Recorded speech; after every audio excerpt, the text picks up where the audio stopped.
Vamos a mais um momento de pequenas reflexões que tem como tema: não basta escolhermos o caminho certo, é preciso sermos coerentes com a nossa escolha.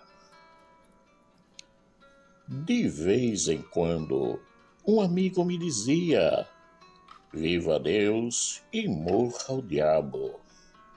E eu lhe respondia: o diabo não pode morrer, porque nós devemos fazer uma escolha. E isso só acontece quando temos mais de uma alternativa. Quando existe apenas uma, não há escolha. Somos obrigados a ficar com a que existe. Mas ele não aceitava esse meu argumento. É bem verdade que devemos matar o homem velho que existe em nós, porém, isso só deve acontecer depois de fazermos uma verdadeira escolha de Cristo. Pois bem, os fariseus enviaram os seus discípulos, junto com os herodianos, a Jesus, e esses, querendo pegá-lo numa saia justa, primeiro o elogiaram e depois lhe dirigiram essa pergunta: dize-nos, pois, que te parece? É lícito pagar o tributo a César ou não? Mateus capítulo 22, versículo 17. Jesus, vendo a malícia da pergunta, lhes diz: por que me experimentais, hipócritas? Mostrai-me a moeda do tributo. Mateus capítulo 22, versículos 18 e 19. E eles apresentam uma moeda a Jesus, que após observá-la, lhes pergunta: de quem é esta esfinge e esta inscrição? Mateus capítulo 22, 20. E eles respondem: de César. Mateus capítulo 22, versículo 21. Logo Jesus lhes diz: dai, pois, a César o que é de César, e a Deus o que é de Deus. Capítulo 22, versículo 21. Com essa resposta, Jesus quebra as pernas de todos eles, deixando-os sem ação nenhuma. A resposta final não podia ser diferente. Se Jesus dissesse apenas: pagai o tributo a César, estaria indo de encontro aos anseios deles, pois eles eram contra esse tributo e também era um reconhecimento do imperador como um Deus, coisa que os fariseus não aceitavam. Já se dissesse o contrário, isto é, não pagai o tributo a César, estaria indo de encontro ao imperador. E aí as coisas se complicariam para Jesus, pois os fariseus teriam encontrado um motivo para denunciá-lo a César.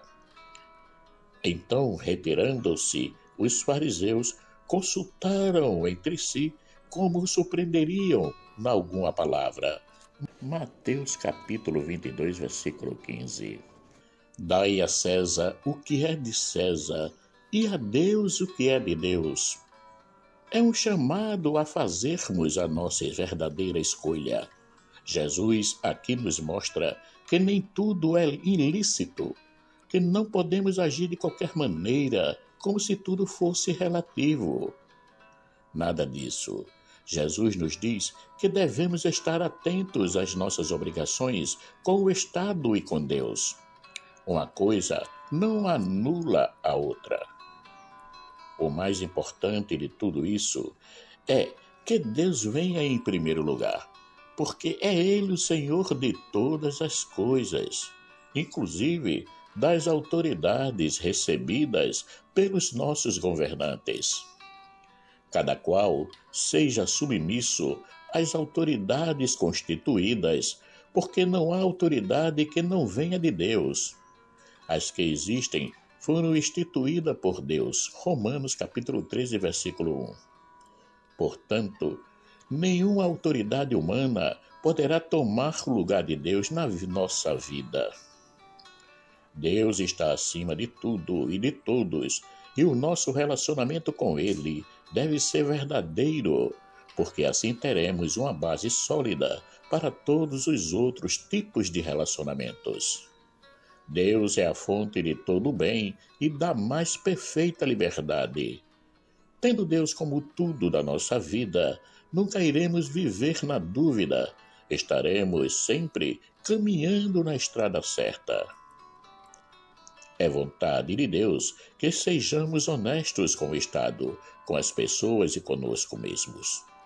Por isso que é importante que estejamos em dia com as obrigações junto ao poder público, seja ele federal, estadual ou municipal. Não vivemos sozinhos no mundo, vivemos em comunidade, fazemos parte de uma sociedade. Logo, as obrigações com o coletivo devem ser levadas a sério. O dar a Deus o que é de Deus e a César o que é de César nos chama todos os dias a um exame de consciência. Como me comportei diante das minhas obrigações com Deus e das minhas obrigações com o mundo? Muitas vezes queremos viver as duas coisas ao mesmo tempo, como se fosse possível assobiar e chupar cana ao mesmo momento. Sabemos que não dá.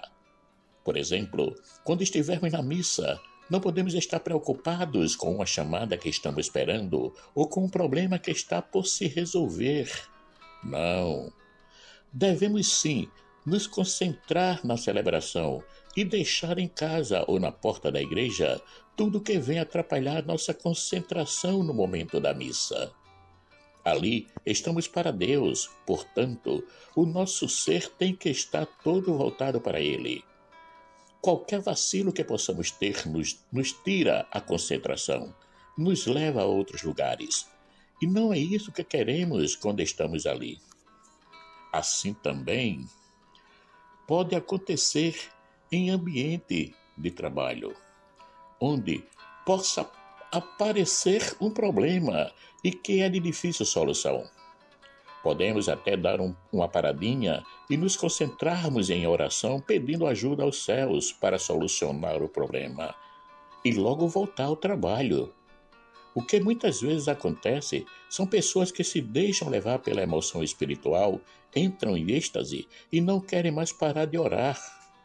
Isso já aconteceu comigo em um ambiente de trabalho.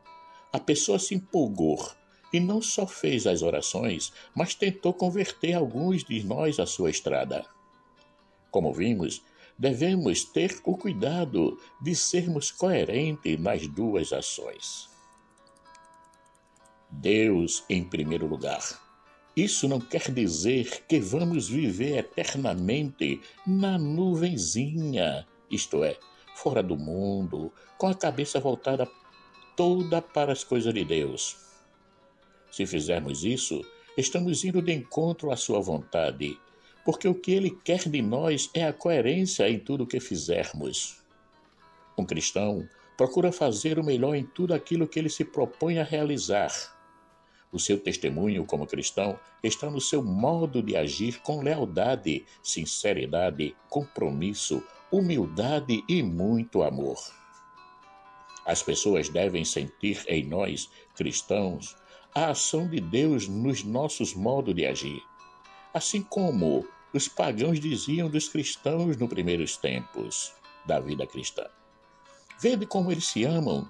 Tertuliano, Apologia número 39. Os nossos contemporâneos podem dizer de nós hoje: vede quanto amor e responsabilidade eles têm naquilo que fazem? Será que dirão isso mesmo de nós um dia? Fica a pergunta.